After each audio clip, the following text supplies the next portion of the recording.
Akhirnya Nabi Musa punya pengaruh besar di kalangan punggawa Fir'aun. Karena ketika debat terbuka itu punggawanya dengar. Akhirnya mereka iman sama Nabi Musa. Ini disebut wa qala rajulun mu'minun min ali fir'auna yaktumu imana. Banyak yang diam-diam ini iman karena logika Fir'aun jadi Tuhan itu enggak masuk akal. Yang benar adalah Tuhannya Nabi Musa. Nah, orang-orang ini itu ya dibilang enggak loyal ya pokoknya dia iman. Dan dia juga yang ikut rapat. Besok Musa tangkap. Karena mereka sudah iman sama Musa, terus sebelum eksekusi itu datang, ini datang ke Musa. Tadi malam saya ikut rapat, keputusannya Anda ditangkap mau dibunuh, jangan lari saja dulu kan. Jadi kan nggak bisa disebut pengkhianatan, kan ini orang baik. Jadi malamnya ikut rapat, besok Musa tangkap bunuh.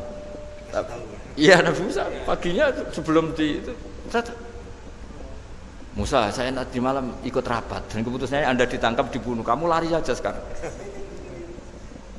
Nah, kenapa iman? Karena logika yang dibangun Nabi Musa. Makanya ciri utama kebenaran itu bal naqdhifu bil haqqi 'alal batil fayadmaghuhu fa idza huwa zahid. Kebenaran sejati itu boleh diuji di mana saja. Dan Anda tidak usah khawatir kebenaran sejati itu kalah. Pasti menang. Kalau kebenaran itu kebenaran sejati pasti Nabi Yunus itu minggat tadi abaqo itu. Abaqo itu kalau dalam bahasa Arab pergi gak pamit ya. Kalau orang Jawa bilang minggat. Kalau itu sebenarnya saking mangkelnya, saking emosinya, beliau akhirnya meninggalkan kaumnya tanpa pamit. Tapi kaumnya itu menjadi tahu bahwa ini serius Yunus. Buktinya dia agak berani di kampung, berarti mau ada betul itu. Dan efek positif dari teori itu, teori kultur tadi. Kalau ada azab pasti dia pertama yang lari. Kayak dukun itu. Kenapa kita tidak percaya dukun nomor itu? Itu kan paling yang minta nomor dulu ada SDSB itu. Forecast itu kan paling salam template-nya kan 100.000. Padahal dulu forecast itu berapa? Kalau menang. Kan miliaran ya, juta. Itu untuk kultur kita agak percaya dukun kan ngapain ngumpulin uang 100.000. Kalau dia tahu nomornya kan mendingan tombok sendiri gitu. Itu kan. Jadi orang itu mesti punya teori umum untuk membenarkan sesuatu atau membohongkan itu. Akhirnya umatnya Nabi Yunus itu iman. Iman itu artinya percaya kalau ini tidak main-main. Buktinya Nabi Yunus gak berani di situ. Akhirnya mereka tobat. Saat itu juga mereka wiridan di lapangan. Terus semua kesalahannya diselesaikan. Sampai ada rumah yang sudah dibangun permanen karena di tanah tetangga dirobohkan saat itu juga. Bahkan ada batu yang dulu nyuri, satu dua batu yang dulu hasil nyuri, saat itu juga dirobohkan dikembalikan sama yang punya. Hari itu semua kedoliman diselesaikan. Ini penting saya utarakan, jadi tobat itu tidak hanya istighfar. Kalau istighfar ribet, tobatnya orang punya utang terus istighfar gitu kan ribet. Kan ribet itu. Ada punya utang terus minta maaf itu kan ribet itu kan harus diselesaikan itu. Tobat diterima sama Allah. Batas akhir finish dari harusnya ada adab misalnya Senin, Selasa, Rebu, harusnya Rebu itu sudah kena adab. Ternyata Rebu itu tidak kena adab. Nabi Yunus sebetulnya juga penasaran kampungnya itu kena adab tidak. Dilihat dari jauh ternyata tidak. Tambah kecewa dia. Gitu. Wah ini saya kalau pulang pasti dibunuh karena saya dianggap pembohong. Di masyarakat situ ada aturan siapa yang bohong dibunuh. Padahal Nabi Yunus mengumumkan nanti Rebu ada azab. Kira-kira gitulah. Ternyata Rebu itu tidak ada azab, makanya dia sudah di batas kampung kembali minggat lagi karena nanti pulang pasti dibunuh karena dia dianggap bohong. Ya akhirnya masyhur itu, terus dia ikut nelayan sekenanya, yang penting lari dari kampung. Ikut nelayan sekenanya. Zaman itu, ini saya ulang lagi zaman itu. Nanti ini efeknya nanti ke tauhid. Zaman itu para nelayan tuh kayak sepakat. Kalau ada kapal atau perahu kok mau tenggelam, itu pasti ada yang minggat. Artinya minggat itu pergi tidak terhormat itu. Terus fasahama fakana minal mudkhadin. Nah, dulu tuh orang sudah punya peradaban. Ini cerita kultur, sudah punya peradaban. Punya peradaban. Ya sekarang gini, kalau nyemplungkan salah satu kan tidak adil diundi. Ternyata yang keluar dia Nabi Yunus. Terus mereka tahu ini orang nggak pantas dikorbankan. Karena Nabi di mana-mana itu ganteng. Memang Allah itu punya sunnah itu unik. Nabi itu harus paling ganteng di kampungnya. Nasabnya juga harus paling baik. Kabar-kabarnya juga istrinya harus paling cantik. Itu memang aturannya gitu. Nggak tahu saya. Dulu saya juga janggal. Kenapa Nabi aturannya harus gitu? Tak angen-angen di pemimpin elek isin itu. Maksudnya misalnya pemimpin dia pesek keriting itu kan piye gitu rasanya itu. Jadi Nabi itu pasti itu paling ganteng di kampungnya, terus dari nasab ya terbaik, terus rata-rata istrinya itu ya selain solihah itu ya paling cantik. Karena ya dibully kan, sopar tidak jadi Nabi, bojone elek kan ya ribet kalau misalnya ada yang bully gitu kan juga ribet. Singkat cerita terus dia akhirnya ditenggelamkan, dibuang karena beliau seorang nabi. Faltaqamahul khut, beliau ditelan ya. Iltiqam itu tidak digigit, ditelan ya. Karena ditelan beliau tidak ngalami dikunyah, ditelan. Iltiqam itu ditelan. Karena beliau seorang nabi, di dalam batnil khut itu di perut itu dia wiridan, dan barokahnya wiridan itu perut ikan ini menjadi masjid. Dia nyaman di situ, nyaman karena terus ngalami karomah lah, andekan wali itu ngalamin karomah. Nah, kesimpulan dari cerita ini itu apa? Masyarakat itu akan selalu dengan kulturnya sendiri. Para nabi juga punya kultur sendiri. Dan Allah yang ngelola itu semua. Saya ulang lagi, Allah yang ngelola itu semua. Makanya terus dua kultur ini kalau Allah menghendaki itu gampang sekali. Akhirnya yang terjadi apa? Nabi Yunus jadi kasih sanksi Allah karena pergi tidak pamit. Masyarakatnya justru enggak karena tobat. Dan tobatnya masyarakatnya ini karena kekeliruan Nabi Yunus. Keliru dengan makna bukan dosa. Andaikan Nabi Yunus saat itu kok di rumah ingin menyaksikan adab, itu masyarakat mesti gak percaya kan ada adab. Mau ada adab kok dia di rumah gitu. Jadi unik, Allah cara ngelola masyarakat itu unik. Dari keunikan-keunikan cara Allah ini kemudian lahirlah ilmu yang bernama ilmu tauhid, ilmu tawakal, ilmu pasrah nang pangeran. Karena kemarin pas Pak Yusuf sama Bu Sulis sowan saya itu tak beri cerita, agama itu milik Allah. Sehingga teori yang dikatakan manusia itu ya teori saja, tetap semua itu di tangan Allah. Ya saya saat itu cerita, misalnya saya ditanya, ini besi, materi besi dengan kaca itu kuat mana? Mesti kita menjawab kuat besi. Tapi saya yang mengendalikan besi dan kaca. Ternyata saya punya merencanakan menghancurkan besi, menetapkan kaca ini tak simpan, akhirnya puluhan tahun. Yang ini saya rencanakan saya hancurkan itu. Andai kan si yang menjawab tadi tahu rencana saya, mesti kuat bilang kuat kaca. Gitu. Makanya contoh paling gampang tadi. Dinosaurus itu hewan paling kuat malah musnah itu. Pitik yang nggak kuat sampai sekarang itu. Karena Allah bikin dinosaurus itu punya rencana dihancurkan itu. Sementara ayam enggak lah, gue rame-rame dunia gitu. Sehingga ya sudah. Nah, agama itu seperti itu. Agama itu sesuai rencana Tuhan. Sehingga ini cerita Nabi. Sehingga Nabi itu kadang nggak tahu bedanya antara sesuatu yang punya data, punya perangkat-perangkat untuk menuju A misalnya, itu nggak tahu bedanya. Jadi kalau Nabi ditanya misalnya gini, onta itu lahir dari betinanya, dari indukannya bisa, ya bisa. Lahir dari batu, jawabnya ya bisa. Kalau dia seorang Nabi pasti jawab bisa. Kalau Nabi loh ya, bukan direktur mandiri, Nabi, itu mesti jawabnya bisa. Jadi kalau Nabi ditanya, mata air itu keluar dari bumi kedalaman 7 meter, bisa. Keluar dari sini, dari meja, jawabannya ya bisa. Karena Nabi itu saking dekatnya Allah, tahu betul bahwa perangkat di dunia ini tidak bisa mendikte Allah. Semua itu kehendak Allah. Logika yang terbangun Nabi itu sebenarnya gampang ya. Kalau kita teliti itu, makanya gampang itu sesuatu yang benar itu pasti bisa dijelaskan secara gampang. Nah ini ngaji tauhid biar tidak terlalu berteori terus. Karena kalau saya cerita uang pinter jenengan. Dan saya tidak ingin pinter tentang uang.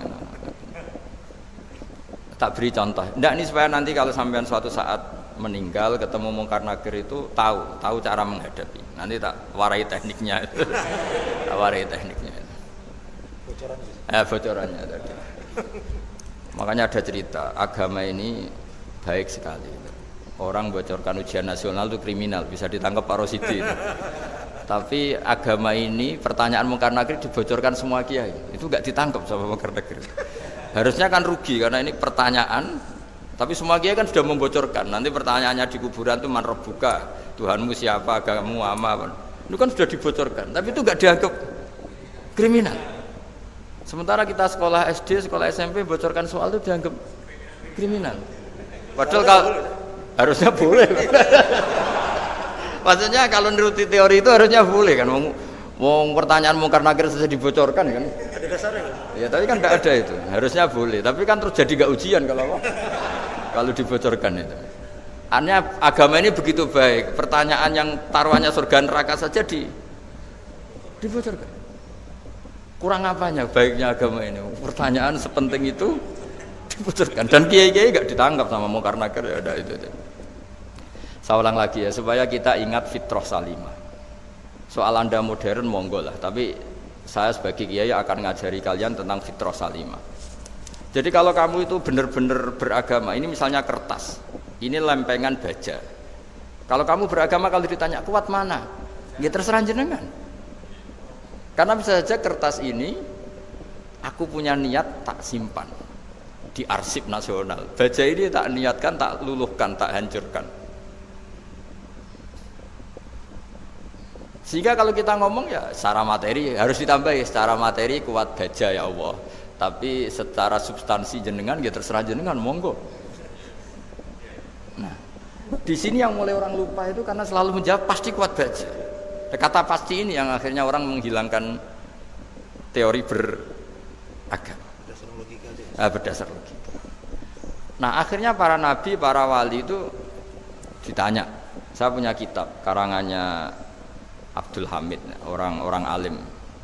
Kitab itu dulu saya ngaji lama sekali, sampai sekarang saya pelajarin.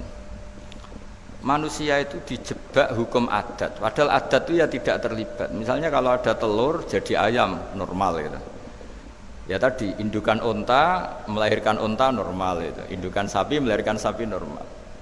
Tapi kalau para nabi itu bilang ya nggak normal, nggak normal artinya tetap ada kekuatan Tuhan. Indukan unta tahu apa tentang unta? Dia punya kekuatan apa? Bisa melahirkan unta, bisa menciptakan unta di perutnya, bisa ada jantungnya, ada paru-parunya, ada ususnya. Dia bisa apa? Di situ ada tangan Tuhan itu. Karena para nabi cara berpikir gitu, melihat tembok ya sama. Tembok sama indukan unta itu sama-sama mungkin mengeluarkan unta. Sehingga ketika Nabi Soleh ditanya, bukti apa kekuasaan Tuhanmu? Apa bisa mengeluarkan unta dari batu besar ini? Jawabannya Nabi Soleh ya bisa, langsung saja bisa. Dan mukjizatnya Nabi Soleh masyhur itu keluarlah unta dari batu. Karena secara teori ya tadi, coba unta indukan itu apa seorang profesor, apa seorang ilmuwan sehingga bisa menciptakan anaknya itu. Apa dia terlibat dalam menciptakan jantungnya, paru-parunya, ususnya kan enggak juga. Telur bisa apa coba? Gobloknya bukan main telur itu kan. Tapi bisa mengeluarkan ayam, dia bisa apa? Nah, para nabi, para wali itu tahu semuanya itu kekuasaannya Allah. Nah, kalau karena kekuasaan Allah bedanya apa dengan tembok? Makanya Nabi Muhammad ketika di padang pasir semua sahabat bingung nggak ada air ya Nabi santai aja. Ini gimana Nabi nggak ada air nanti orang mati kehausan? Nabi ya santai aja. Kamu ingin air katanya? Iya. Nabi nunjuk apa itu ya sudah terus ada air. Ada yang keluar dari jemarinya ada karena Nabi itu nggak tahu bedanya antara ini mungkin dan tidak mungkin tuh nggak tahunya itu ya semuanya itu Allah. Kalau kamu kan nggak, wah daerah gini nggak mungkin ada air. Ini kan padang pasir. Air itu biasanya di daerah hutan gini malah berteori macam-macam. Seakan-akan tidak ada Tuhan. Jadi kalau orang nggak bakat wali pasti berpikirnya gitu. Makanya nggak wali-wali itu memang nggak bakat karena itu kan artinya menafikan kekuasaannya Allah kan, seakan-akan Allah tidak mampu bikin air di situ. Tapi kalau Nabi santai aja. Makanya Nabi Ibrahim ketika mau dibakar ya santai aja. Menurut beliau api bisa apa? Jadi itu meskipun hukum adat itu ya selalu berjalan. Normalnya api ya membakar, di padang pasir normalnya ya nggak ada air, normalnya batu ya nggak mengeluarkan onta. Tapi kamu jangan terjebak oleh keseharian yang Anda lihat. Tetap di balik itu ada kekuasaannya Allah Subhanahu wa Ta'ala. Nah ini yang namanya iman. Dengan iman seperti itu nanti ketika kita mati itu ya santai saja. Ketika kita hidup ya tidak tahu oksigen itu apa masuk ke tubuh kita sistemnya kayak apa, jantung kita ada ikut bikin, paru-paru kita. Artinya zaman kita hidup pun sebenarnya kita tidak bisa ngelola kehidupan itu, tidak bisa. Nah kalau sama nggak bisa, nanti setelah mati juga tidak bisa. Ya sudah, ketika kita hidup yang ngelola juga Allah, ketika mati juga yang ngelola. Bedanya apa? Nah, ini di sini terus kita dilatih inna sholati wa nusuki wa mahyaya wa mamati lillahi rabbil alamin. Tapi kenapa kita ragu terhadap kehidupan setelah kematian? Karena ketika kita hidup seakan-akan kita tahu cara hidup. Makanya Allah itu tersinggung betul ketika ada orang merasa bisa ngelola cara hidupnya. Makanya kata Allah kalau gojlok orang-orang yang kepedean itu, kalau kamu top, mbok jangan mati. Itu falaula in kuntum ghaira madinin tarji'unaha in kuntum shadiqin. Kalau kamu merasa top itu jangan mati. Di mana-mana mati itu tidak top. Falaula idza balaghatil khulqum wa antum khina idin tanzurun. Mbok ketika nyawa kamu sudah sampai kerongkongan, kamu tarik lagi supaya kamu tidak mati. Mati itu tidak top. Katanya kamu top kok mati. Jangan mati. Kalau top itu jangan mati, jangan miskin, jangan tua, jangan jadi jelek. Pokoknya top terus gitu. Itu digojlok sama Allah. Tapi orang itu lupa bahwa ketika sehat begini kita seakan-akan ngelola kehidupan. Nah gara-gara merasa ngelola seakan-akan kalau mati lalu saya gimana ya kalau mati? Di kuburan ngapain ya? Terus ngantornya gimana, kerjanya di mana? Ya udah usah begitu. Nah ini di sini pentingnya tauhid. Orang dilatih berpikir al-khalqul awal. Afa'ayina bil khalqil awal. Kalau dalam bahasa Yasin disebut kul yuhihal ladzi ansa'aha awwala marrah. Jadi agama itu orang dilatih membayangkan pertama hubungan kita dengan Allah. Misalnya manusia pertama itu siapa? Adam. Adam bisa berpikir, bisa berlogika, bisa jalan-jalan, bisa macam-macam. Tapi andaikan Anda jadi Nabi Adam, mesti melihat kekuasaannya Allah itu begitu nyata. Karena saya materinya dari tanah, ternyata saya bisa berpikir. Betapa kudrohnya Allah, kekuasaan Allah tanah yang benda mati bisa berpikir. Sekarang jadi saya. Sehingga kira-kira Nabi Adam kalau ketemu tanah itu ya, kalau mau maksiat, wah ini tanah ini pasti komplain.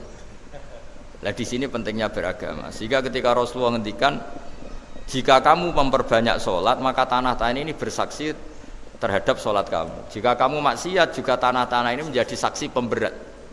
Itu kamu tidak jagal sama sekali, karena manusia pertama yang bernama Adam yang bisa berpikir itu materinya dari tanah.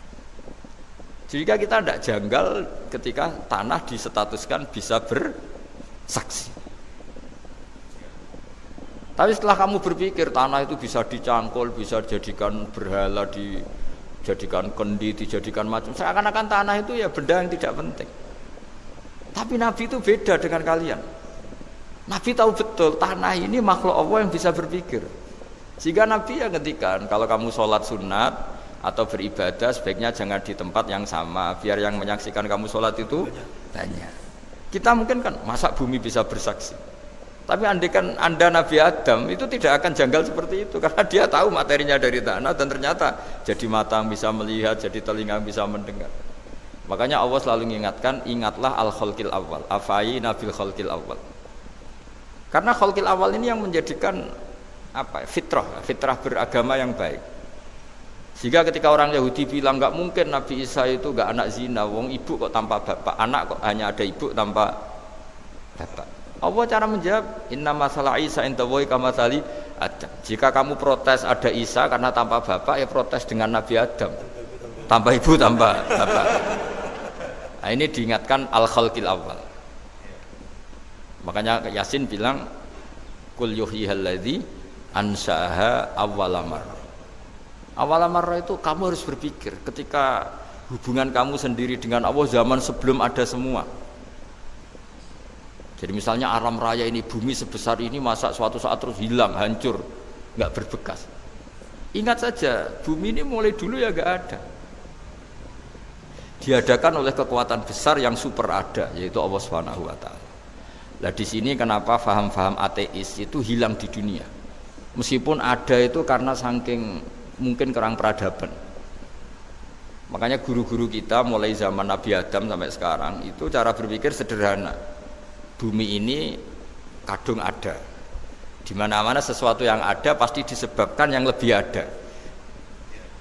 Kan nggak mungkin bumi yang ada kemudian penciptanya itu tidak ada. Itu kan ngajak goblok bareng gitu kira-kira gitu. Sesuatu yang ada disebabkan oleh sesuatu yang tiada. Maka guru-guru itu ngajari pertama sifat Allah itu wujud. Karena ini wujud super atau kausa prima, terus kiai bilang wajibil wujud. Wajibil wujud terjemahan bebasnya ya wujud super. Karena wujudnya Allah itu yang mempengaruhi ya semua alam raya ini, dia harus di depan. Masa yang menciptakan di belakang. Makanya terus disifati qadim. Qadim itu harus lebih dulu atau awal. Makanya ketika Fir'aun ngaku Tuhan itu cara membatalkan Nabi Musa itu sederhana. Kalau kamu Tuhan berarti babah kamu nggak ada Tuhan karena Tuhannya terlambat datang. Itu langsung. Oh iya ya kalau ya kan berarti babahnya dia tanpa Tuhan kan Tuhannya baru kemarin. Aktenya baru diurus itu aktenya baru diurus itu Tuhannya. Makanya Fir'aun itu akhirnya Nabi Musa punya pengaruh besar di kalangan punggawa Fir'aun. Karena ketika debat terbuka itu punggawanya dengar. Akhirnya mereka iman sama Nabi Musa. Ini disebut wa qala rajulun mu'minun min ali fir'auna yaktumu imana. Banyak yang diam-diam ini iman karena logika Fir'aun jadi Tuhan itu enggak masuk akal. Yang benar adalah Tuhannya Nabi Musa.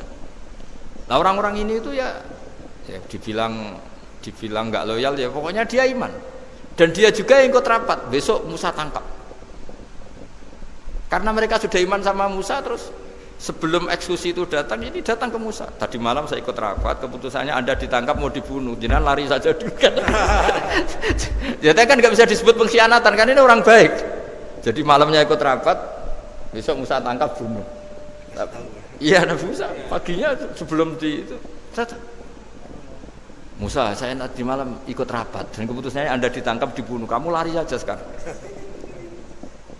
Nah, kenapa iman? Karena logika yang dibangun Nabi Musa. Makanya ciri utama kebenaran itu bal naqdhifu bil haqqi 'alal batil fayadmaghuhu fa idza huwa zahid. Kebenaran sejati itu boleh diuji di mana saja.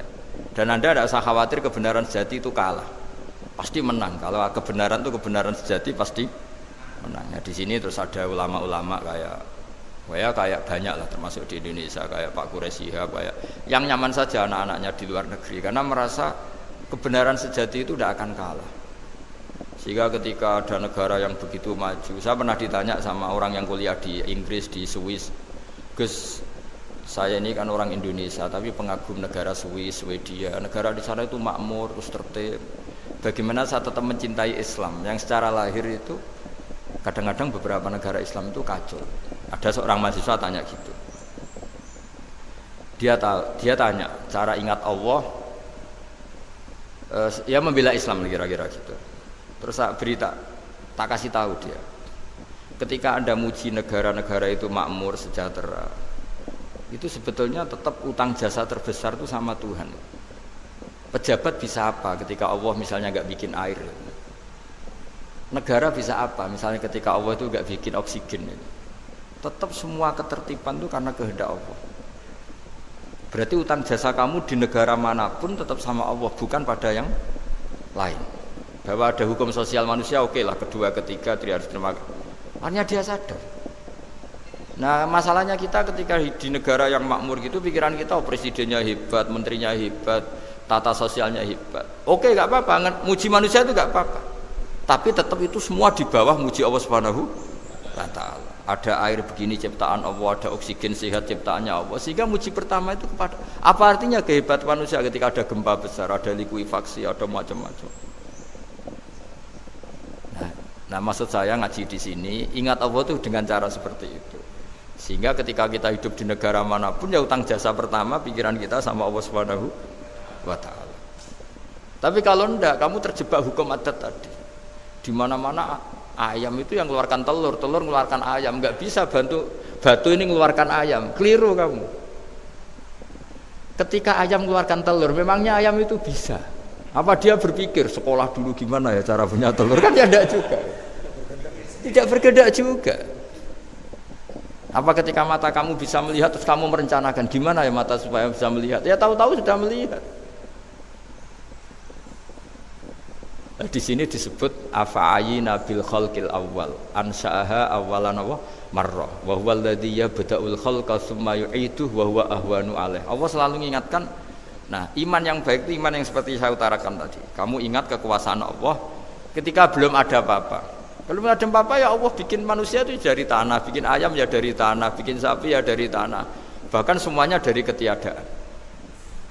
Nah, dengan iman seperti itu, nanti kalau kamu ngaji hadis, Nabi bisa mengeluarkan air dari apa? Dari jemarinya. Terus Nabi Ibrahim dibakar gak apa-apa. Nabi Soleh bisa mengeluarkan unta dari batu besar. Nabi Musa bisa menyibak laut hanya dengan tongkatnya. Itu semuanya kamu tidak jangka. Karena tadi ingat bahwa kekuasaan Allah itu tidak terbatas. Itu cara iman yang benar. Sehingga nanti ketika kita mati juga gitu. Ketika kita hidup ya tidak bisa ngatur jantung kita, paru-paru kita. Pasti sama lah. Setelah kita mati juga tidak bisa ngatur. Yang hanya ngatur Allah Subhanahu wa ta'ala. Hidup kita dalam kendali Allah, mati kita dalam kendali Allah. Ya sudah, terus kita mati ya nyaman saja. Saking nyamannya itu orang-orang soleh kalau mati itu jarang berdoa. Bukan karena apa-apa. Kalau berdoa itu resikonya kan gini, mustajab dak ya, dikabulkan dak itu. Itu menjadikan setan punya peluang masuk, diganggu. Makanya ajarannya Nabi, mangkana akhiru kalamihi la ilaha illallah wa fi riwayatin Allah dakhalal jannah. Jadi kalau mau mati bersaksi saja. Sudah ini enggak saatnya berdoa, saatnya bersaksi. Makanya hanya disuruh bilang Allah, Allah, Allah. Dan supaya ini menjadi akhir kalimat. Sehingga nanti keren lah. Ketika ketemu Allah, apa akhir kalimat kamu yang kamu lafadzkan Allah, Allah. Sehingga di kitab-kitab diterangkan ketika orang tua kamu mau mati sudah bilang Allah, jangan tanya catatan hutang di mana ya? Tabungannya di mana ya? Terakhir jawab mandiri terus mati lah itu. Gak boleh ditanya lagi. Sekali ditanya nanti akhir kalimatnya mandiri. Nah, itu gak boleh. Jadi sekali sudah bilang Allah jangan ditanya lagi. Pak, tabungannya di bank mana? Gak boleh. Bahayanya sekali jawab mandiri terus mati berarti akhir kalimatnya itu ya mandiri. Makanya harus akhir. Jangan nanti statusnya itu mangkana akhiru kalami, memang akhir dari yang dikatakan itu kata Allah. Nah sebetulnya teks hadis itu la ilaha illallah. Ini pinternya Kiai Jawa. Lagi-lagi kembali ke kultur. Kiai Jawa itu kiai yang bisa modifikasi kultur. Sebetulnya kalimat hadis itu yang masyhur, itu yang populer itu la ilaha illallah. Tapi Kiai Jawa itu dan itu ngikuti kitab-kitab Arab juga, kitab-kitab. La ilaha illallah itu resikonya tinggi karena di situ kan tiada Tuhan yang berhak disembah kecuali Allah. Ada kata la ilaha ini. Nah takutnya pas la ilaha sudah mati. Nah karena itu ada resiko la ilaha gak khatam, berarti tiada Tuhan. Nah, sehingga karena ini dianggap riskan, ya terus Kiai Jawa ngajari sudah lah, gak usah kepanjangan ya sudah Allah Allah. Jadi itu sudah agak-agak rekayasa lah, agak-agak istihad gitu. Maksudnya istihad itu sebenarnya teks panduannya itu la ilaha illallah. Teks panduannya. Tapi kiai-kiai itu tentu yang paling tahu tentang kehendak Nabi karena nekuni ilmu itu lama sekali. Kita ngikuti cara-cara ditentukan para kiai. Karena tadi la ilaha illallah itu kan ada kalimat yang tadi ya, tiada Tuhan kan. Nah, kata tiada Tuhan ini yang dianggap riskan kalau nggak khatam. Daripada potensi itu terus kiai-kiai ya agak-agak improvisasi lah. Itu memang ya sudahlah Allah, Allah, Allah. Nah, supaya itu menjadi akhir kalimat, ya saya ulang lagi menjadi apa? Akhir kalimat. Setelah itu kata kitab-kitab jangan tanya hal lain. Ya, sekali ditanya nanti dia akan ngelafatkan hal lain itu. Ya tadi misalnya tabungannya di mana gitu. Kan bisa jawab sini. Nah, yang ribet kalau wong kuno itu neng laci, neng sorogan, berarti kalimat terakhirnya ya laci sorogan itu. Nah, sehingga terus itu pinternya guru-guru kita. Jadi saya ulang lagi ini yang terakhir saya pesen latihlah iman seperti imannya para ulama, para aulia, syukur-syukur yang dekati imannya para nabi. Itu cara berpikir tuh al-khalqul awal. Afa'ayina bil khalqil awal. Qul yuhyihal ladzi ansaaha. Yang terakhir saya pernah ditanya, ya agak gojekan, agak guyon, tapi saya ditanya. Saya itu enggak bisa melihat, aneh orang Afrika itu. Kan misalnya ada Miss Afrika itu. Di sana itu orang paling cantik, malah kadang itu ada kriminal gitu, karena orang Afrika merkosa Miss Afrika itu kata orang Indonesia, dikekno aku ora doyan gitu. Itu kan itu lah ini kan secara syariat mungkin lelaki itu punya rasa dengan perempuan itu ya kalau berpakaian serono atau gimana secara teori, tapi sebetulnya oke itu benar, tapi sebetulnya ada ansaaha awala mar. Orang Indonesia itu didesain gak suka orang Afrika. Orang Afrika ya didesain gak suka orang Indonesia. Sehingga orang-orang Afrika kalau melihat orang Indonesia yang paling cantik mungkin ya iskal. Wong cempeh kayak gampang gitu kok cantik. Gitu. Mungkin perasaannya cowok-cowok Afrika ya gitu. Itu cantiknya di mana? Gitu. Orang Indonesia kebalik kan. Kalau cowok-cowok Indonesia ngelihat Miss Afrika itu cantiknya itu nangdi gitu. Kok sampai ada pemerkosaan tuh apa itu? Nah itu menunjukkan Allah yang Maha Kuasa. Allah itu mendesain gennya orang sana. Beda dengan kita. Ya itu bukti bahwa Allah itu nggak bisa. Ya sudah semuanya itu Allah yang mendesain. Itu bukti bahwa manusia itu bisa apa di depan orang kayak Afrika kok disuruh bilang cantik, kita kan protes. Cantiknya di mana? Mungkin orang sana juga protes ke kita. Orang Jawa cempeh itu kok cantiknya dia. Itu orang-orang Indonesia kalau melihat bule cantik itu kan ketemukan janggal. Orang-orang Jogja, bule wayune nang ndi gitu. Kulite gitu kan sama mereka juga bilang kita mungkin seperti itu. Itu namanya didesain ansaaha awal apa? Mar. Sudah memang desainnya seperti itu. Nah di sini supaya kita ingat. Nah, ingat bahwa hati juga gitu. Ketika kita cinta istri itu janggal betul kalau terjadi konflik. Tapi kalau sedang konflik itu janggal betul terjadi perdamaian. Nak lagi mau ngangkel itu ya problem betul.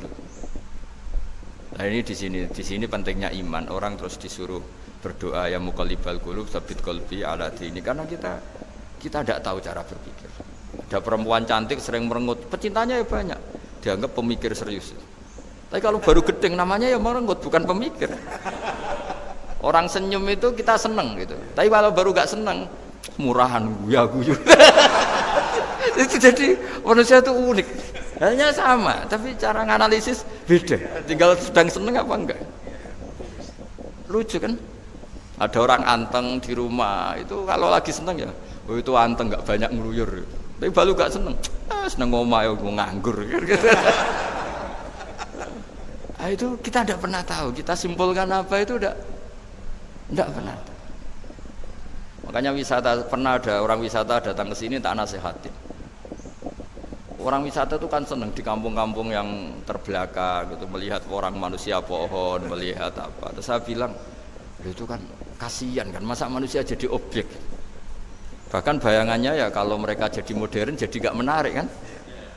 Padahal kita yang orang pendidikan kan inginnya mereka terentas lah dari kultur itu. Ya itu kan nggak sambung kan. Yang satu bilang unik, masyarakatnya masih unik, masih naik-naik pohon.